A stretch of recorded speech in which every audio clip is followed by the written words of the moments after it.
Hey, Will I Vike It listeners, do you like a good cup of coffee, one that's rich, flavourful and ethically sourced? Then you need to check out Dynasty of Coffee, a Yorkshire-based online coffee business that offers a range of expertly crafted blends.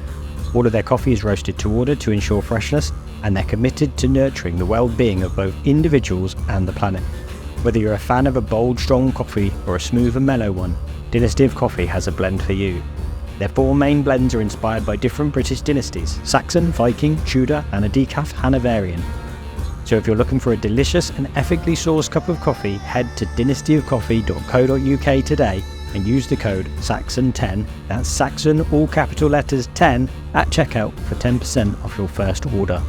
The site currently has 15% off, and you can use your 10% on top of this, giving you a total of 25% off your first order. Enjoy!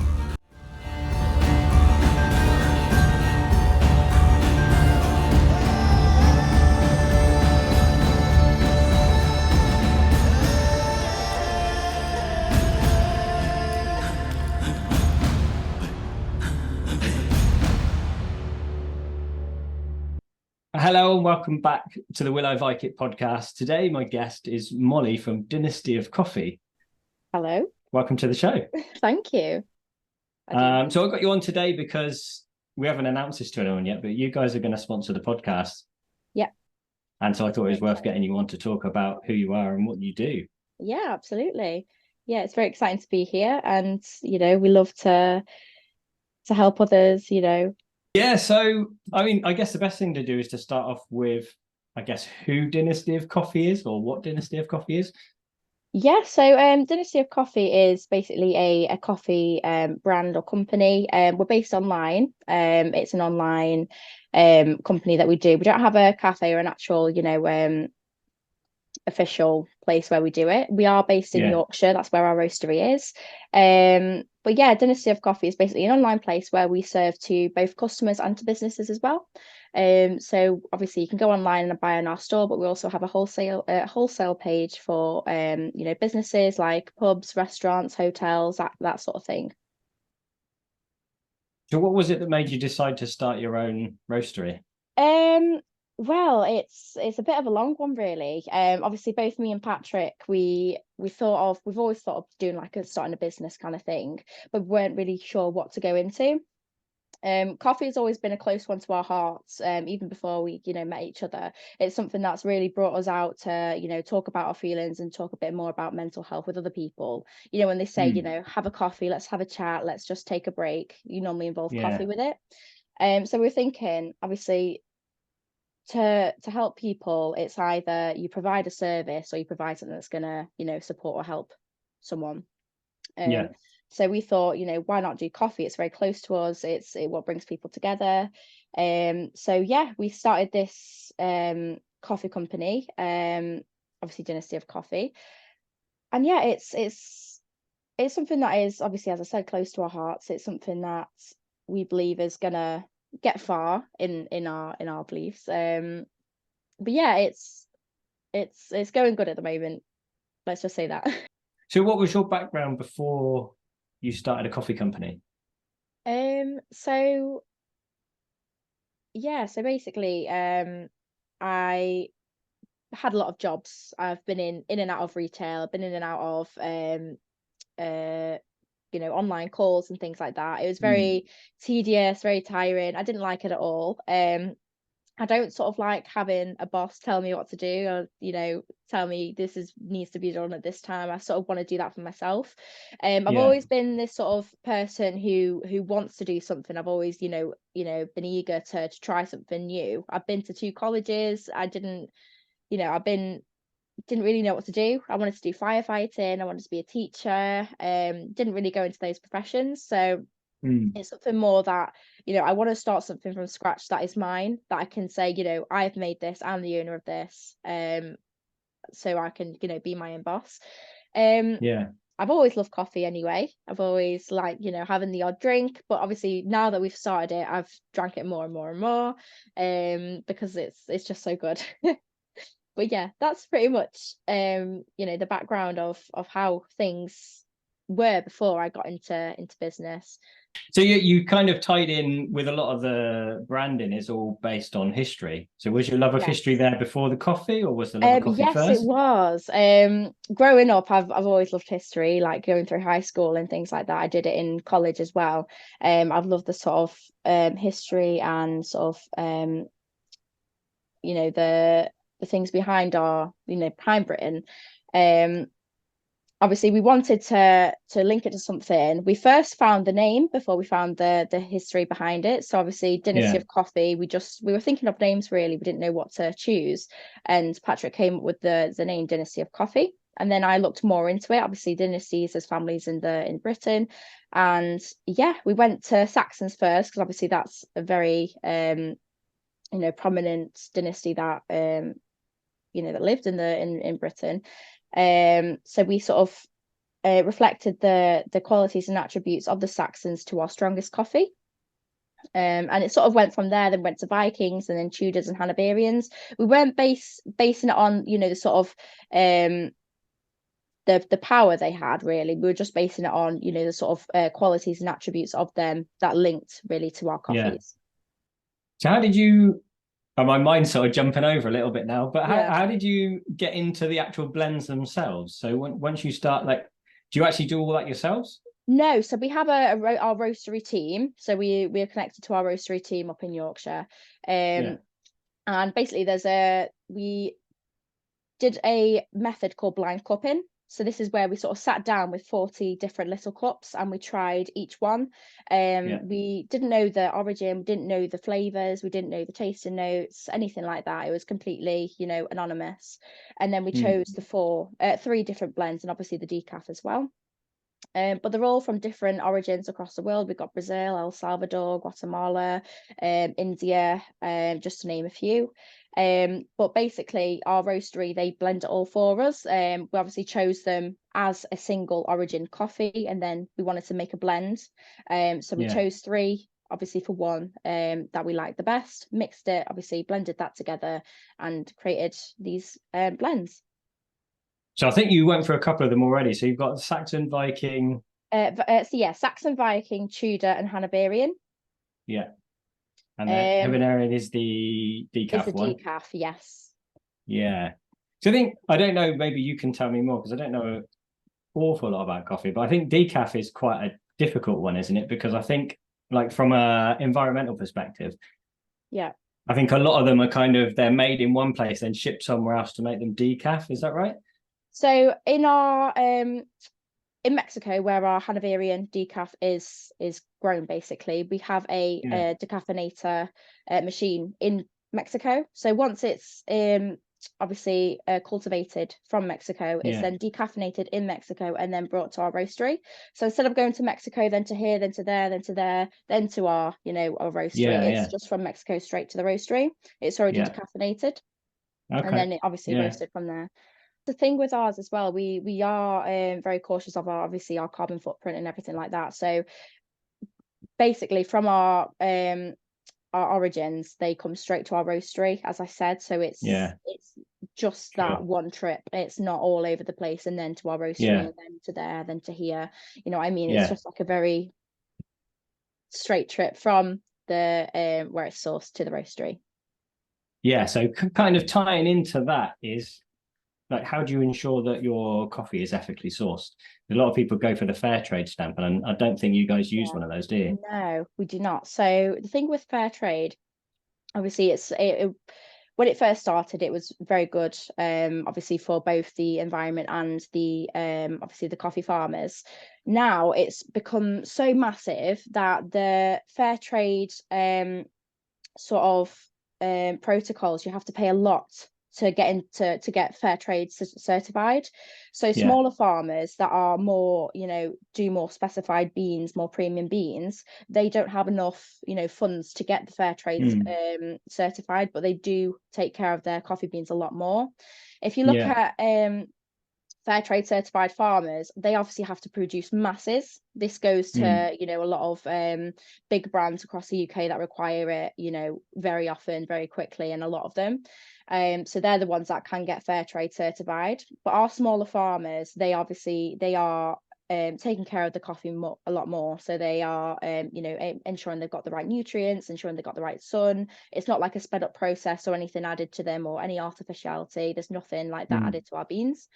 But yeah, to ensure the sustainability and the the eco-friendliness of it, we obviously pay above the fair trade prices. So fair trade, it doesn't really go to it. The fair trade goes to paying the certification rather than to the actual farmers. So the farmers only get a very small percentage. When we do it, when we pay above fair trade prices, we ensure that our farmers are, get more than what, they're, if they were to go with fair trade, then they would get. Yeah. And obviously we make sure that they are doing environmental friendly cultivation. They do it by hand. We don't use any sort of machines to pick them, because they're such small farmers as well, such small farms. They can be, cultivated by hand rather than having to do it masses with machines. Sounds good to me. Yeah, cool. So yeah. Well, it's one of those things, isn't it? At least you know that everyone's getting a good sort of deal out of exactly. And that's one of our main things as well. That's one of our main values, to ensure that they are getting, fairly paid, so that they can live above what they're, currently living at the moment. And obviously to make sure that the environment is, fair paid as well, to be honest. Yeah. So earlier on, when you sort of talked about the origins of the company, you also mentioned about sort of like going for a coffee, chatting to people, mental health. Yeah. And I think you're tied in with a charity on that side as well, aren't you? We are, yes. So this is a charity called Mind. We go through them through a company called Work for Good. So Mind is a mental health charity that helps and supports people who are dealing with mental health or struggling, or finding it hard with mental health. It's a big one for us, because obviously everybody has a mental health. People do struggle with it. For one, myself, I have, and I know a lot of people around me have as well. So it's a really important thing for us to make sure that we are doing something good, not just, selling people coffee. We are, giving back to, society and to the community as well. But yeah, the charity Mind, it's a great charity. I've worked with them before, personally as an individual. But yeah, it's a great charity, and we change charities every 6 months. But obviously, because we've only just began around 4 months ago, launched, we are about halfway through, just over, with the cooperation. But yeah, one of the main things with Dynasty of Coffee, we are wanting to sort of reduce the stigma surrounding men's mental health. We understand it's a big thing, obviously. You get that sort of stereotype where you get told to man up, or you don't need to say your feelings because you can just push them down. But we want to show that everybody, but men in particular, that you are allowed to speak out. You know what I mean? So you can have that power, and we kind of want to do that through the power of coffee. Yeah. I mean, I've kind of, that was one of the things that drew me to you originally, was your link to the charity Mind, because I've had dealings with them, shall we say, myself. I won't go into personal details, but they did help me quite significantly a few years back. They're a great charity. Yeah, they're good. They sort of had, as well as coming in to talk to someone as a one-to-one basis and sort of get stuff off your chest, they also recommend other activities and things. So where I don't know, I presume that they all do, but the one I went to, they had things like yoga, that you could go and do yoga sessions at like a really cheap rate. Yeah, exactly. And it's that sort of that connection with other people as well, because obviously speaking a one-to-one, that is really good to get things off your chest that are personal, but also to sort of connect with other people who are in the same position as yourself or have been through something similar. It's really good to sort of connect with them and do something to take your mind off it, and to just really connect with either a sport or nature. It's really good for the mind as well. Yeah, I mean, even sort of back in the COVID lockdowns, I can remember, was the last time I spoke to them, was they actually phoned me up to check that I was still doing okay. It had been a couple of years, and they just wanted to make sure that everything was still all right given the current situation. And that's amazing. It's so good that they can come and check in, even if it's just a phone call. It could save someone's life, you know what I mean? If they call up and they're just asking how you are, it could really help someone to speak out about it. A really great organization. So have you already got another one planned? Because you said every 6 months you plan to change. Yeah, so we haven't had that yet. We are obviously, we've got a lot to think about at the moment. Obviously, just starting up, so there's a lot more things on our minds. But we will do it through Work for Good. So Work for Good, they're sort of like a whole organization that's split off into different charities. So we'll go through Yeah. them. But we're not sure yet. We are just halfway through, as I said. We have pledged to raise £100 by January. So we're about halfway through that at the moment. So what we've done, we've gone to our local pub.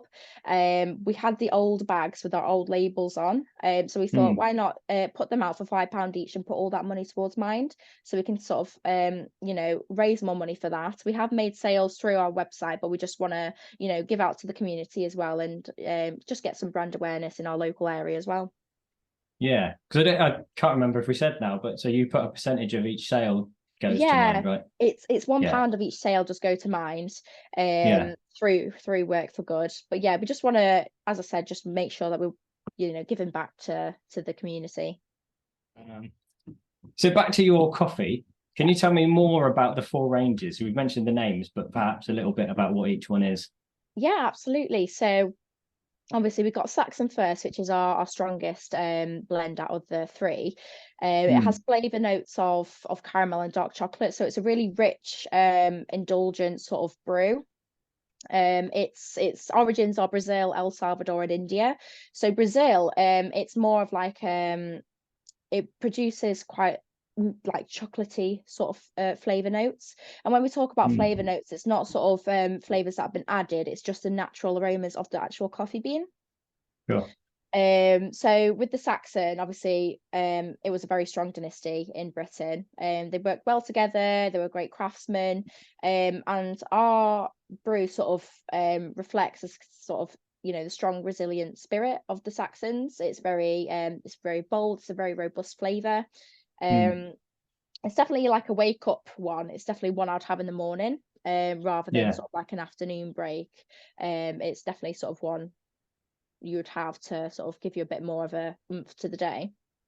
Yeah, I mean that's the one that you sent me to try a couple of weeks how back. did you like it? It's good, yeah. Yeah, A good. really nice brew, yeah. I think if anyone's seen my Instagram, they might have seen a silly video I posted about it. It was a great video. It definitely is. It's definitely a strong one, but it works well with milk-based drinks as well. If you wanted like a cappuccino to sort of, or a latte to sort of reduce that strongness or the acidity, but it's also very good as one of the milkless drinks like an espresso or something like that. The next one is Viking. So obviously this is the next one down in the blend. It's still got that sort of strength to it, but it's a bit more sweeter. So obviously the flavor notes of them is toffee, pecan, and milk chocolate. So it's very sweet. So you've got the milk chocolate, you've got the toffee, and then you sort of got that robust flavor of the pecan as well to give that nuttiness. So with the Vikings, we sort of connected it to that because it sort of channels the adventurous spirit of the Viking. So it's very adventurous. It's got different, flavor notes. It's from Brazil and Guatemala. So again, it's got that chocolatey richness to it, and also obviously the nuttiness and the sort of very, sweetness. This one, you can have as like a morning, but it's more like a mid-morning break rather than, early morning. And it's very good with milk-based drinks, sorry. It's very good with that. Tudor is our final one in the blends. It's personally it's my favorite. I really like it. I really love like soft sweet drinks rather than the really hard hitting ones. So this one's vanilla, berry, and milk chocolate. So it's a bit different from the other 2. It's got that sort of acidity, it's got that that vibrant and flavorful notes added to it. It's from Brazil, Costa Rica, and Indonesia. So again, Brazil, it's got that milk chocolatiness, and then the Costa Rica and Indonesia is where you sort of get the berry and the vanilla flavors to it. So with the Tudor, we sort of reflected it and connected it to the refined and sophisticated aspects of the Tudors. And they were fascinated, the Tudors were, with exotic goods. So we kind of linked it to the exoticness of the berries and the vanilla, and just linked it to that really. And then the final one in the tetralogy is the Hanoverian. As you know, it's the decaf. So this one's actually from it's a single origin from Mexico. As I said, it's decaffeinated up there in the mountains of Mexico. And the flavor notes are milk chocolate and nut. So obviously it's very sweet as well. I drink decaf quite a lot. I can't really drink caffeine a lot, so even though I do say Tudor's my favorite, I can only drink decaf. But yeah, it's we sort of reflected it with the the balance and the the harmony of the Hanoverians. It's very balanced, it's very light, and even though it has got the caffeine removed, it still has that really nice coffee flavor, like some you get from a shop or something and you feel like it's, oh, this doesn't taste like coffee. It's got that really robust coffee flavor added to it. You get the same thing with alcohol-free beer. A lot of them, they're just lacking something. They're not quite right. Yeah, exactly. But this one, even though I drink it a lot, it's still got that really good coffee flavor. Yeah, so that's all of them that we have at the moment. We are hoping to expand to sort of other dynasties as well and add to our range. That's something that we are looking for in the future. But this is them at the moment. Obviously they're very different, but they're each got their own sort of unique flavors and sort of characteristics. Yeah, so that was actually going to be my next question, was where you're going to expand the range, because obviously there's a few gaps in the timeline. Yes, there is. And yeah, we did that on purpose just so we can see where we can add things in, because we didn't know. We are going to go on to, as I said, we chose our blends through blind cupping, so we're going to go on that meeting again to choose other blends and to see if we can fit them in anywhere. But yeah, definitely we're going to fill the gaps in sooner or later. It is something on our bucket list. So you've got a favorite coffee and you've got the one that you drink. Yes. So have you got a favorite out of the groups, like timeline wise? Oh, I'm not going to push you to Saxon, don't worry. What's your favorite time period? I will have to say I do love the Vikings. I think they're very rugged, they're very strong. I just think the way of living, and I was looking obviously at the sort of lifestyle as well. It is very back to nature. I love sort of nature, so I love being in the wild, love being outside. So it's kind of something that I would definitely love to go back to if I could go back to that sort of time period. Yeah, so I was going to ask you about the future of the company, but you've kind of already said about expanding the product range. Yeah, well, I can answer a bit more on that. We are hoping to do sort of, this is more in regards to sort of like the mental health aspect of it. We are hoping to do more community-based things, so go out into the community. I know some people have done like community walks in to give to a charity and to help other people as well. We can have like stores up as well. So we're hoping to do some more things with the community. But yeah, that's all we know so far. And all I can say really at the minute. Well, if it's early days for the company still, so obviously you're still finding your feet. So yes, it is definitely. Yeah. You guys don't plan to open like a branch of coffee shops? We don't like know. Your own Starbucks or no. It is primarily online based because we are mainly focused the sort of business side of things, but obviously we are very focused as well on the customer side of things, but it's more for businesses, so that obviously we can, because we do machines for businesses, so that's more that sort of side of things, and not for customers. But no, we're not doing anything physical yet, as far as I'm aware. It could change in the future, who knows, but at this moment in time it's something that is just primarily online based. So what's your favorite way to brew your coffee? Obviously there's lots of different ways of grinding the coffee down and putting it through machines, so how do you prefer it? I've tried a lot of things really. I've got a bean to cut machine, I've got AeroPress, I've got French press, I've tried drip over and plunger. Probably, let me think. Probably two. I really love the sort of drip over. I love the thickness, the richness that it come, that it brings through. It brings out the you know, the aromas of it.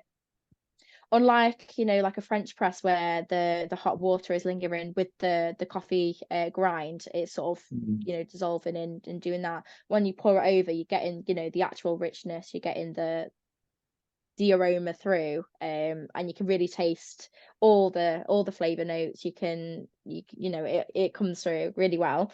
Another one which I love to use is an AeroPress, so it's really fun to use. That's why I like it. But yeah, it's a really good one. It's similar, well, not really similar, but it reminds me of a pour over, because obviously you put your coffee in, you water, you let it sit, obviously for the time, and then when you push it through, it extracts all the goodness. But yeah, you still get all the aromas through with the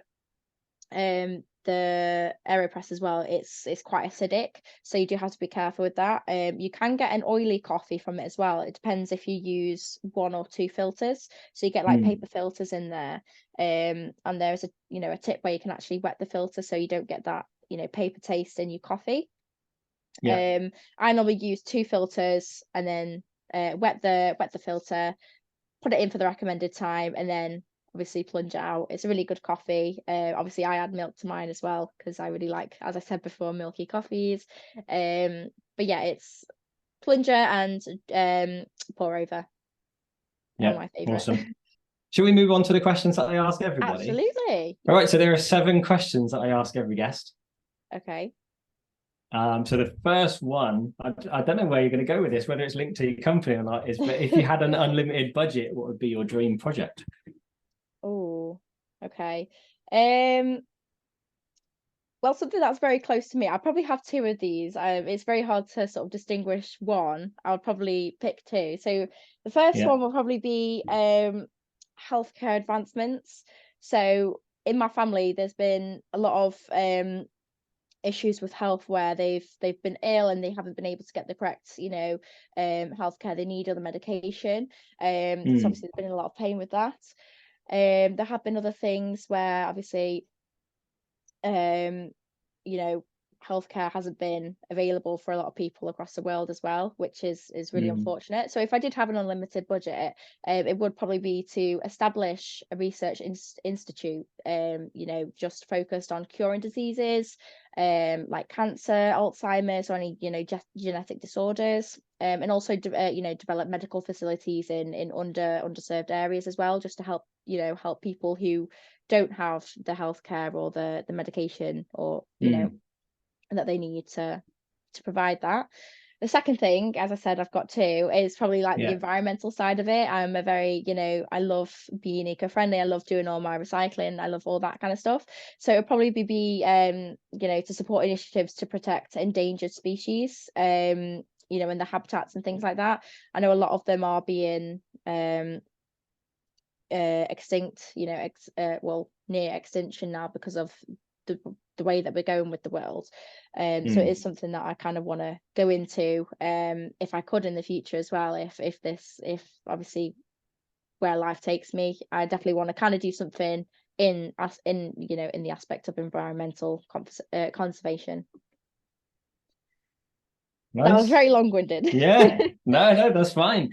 So next question is, do you think you could survive on a Viking age diet?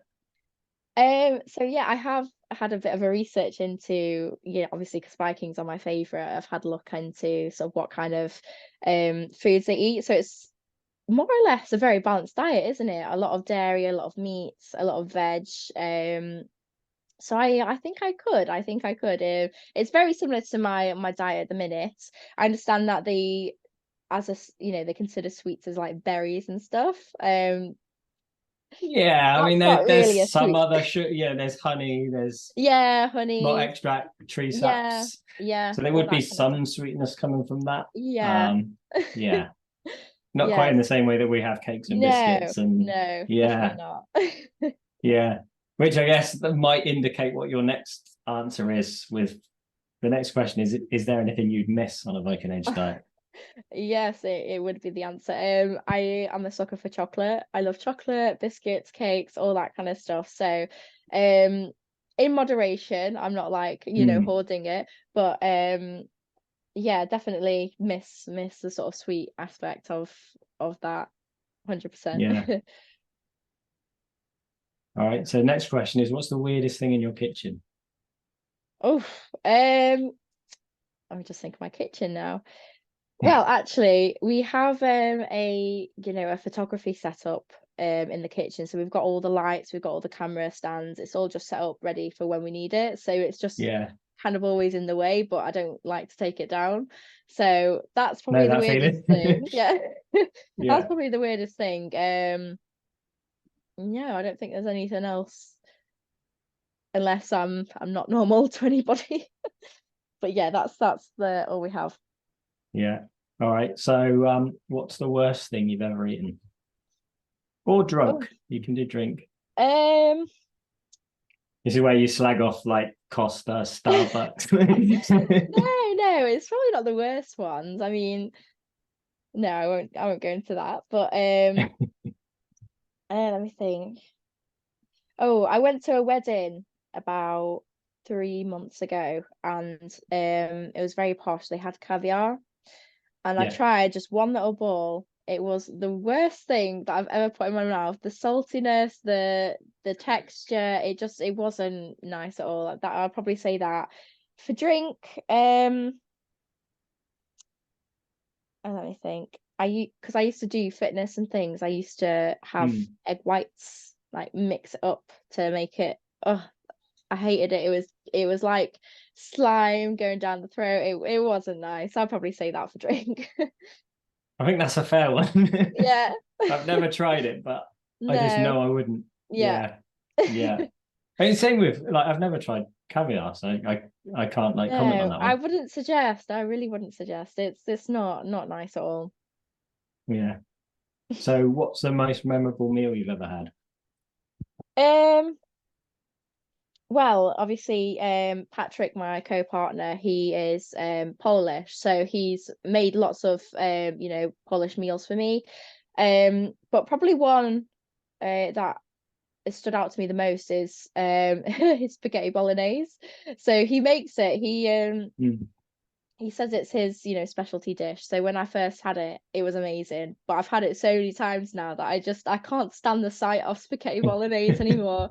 So that was probably the most memorable because I just can't Yeah. have it anymore. But yeah, it was a good dish when I first had it. Not anymore.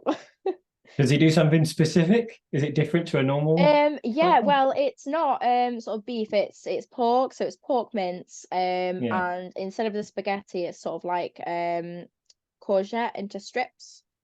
So Yeah. it's more like because I don't really like pasta, so it's more like a healthy sort of based one, which I never had tried before, but it was really good. And lots of different seasonings as well. Um, what was I gonna say? There is also this Polish sort of thing that I have with everything, even if it's a Sunday dinner or spaghetti or a sandwich. I will always have this. It's sort of like a beetroot pulp. I'm not really sure how to say it. It's like Yeah. it's really good. A lot of people don't like it, but it goes in every dish with mine. But yeah, that's what we have with it as well. All right. So the last question, the premise is that you died and your family and friends are preparing your grave goods. What food and drink do you get to take to feast in Valhalla? Um,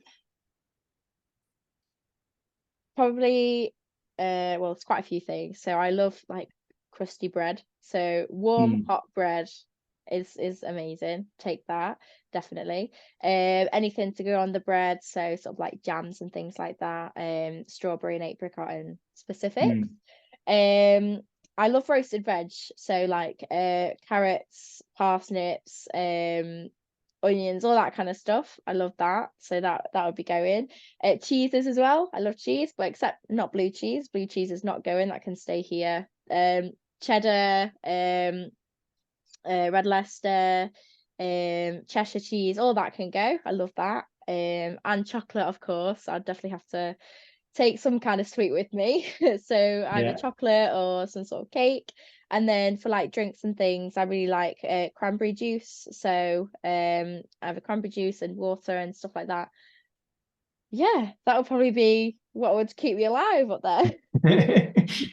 There's quite a big burial mound. It's a Yeah, lot of stuff. definitely. I've got to have some sort of variety. Yeah. Well, it's been really good to have you on the podcast. One thing for my listeners is that you're going to have a discount code for them, right?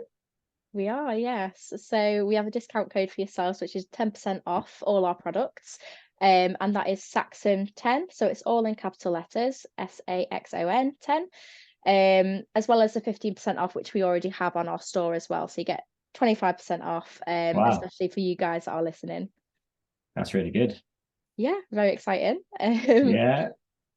I'm going to get online now and order some coffee. Definitely. We'll get that sent through.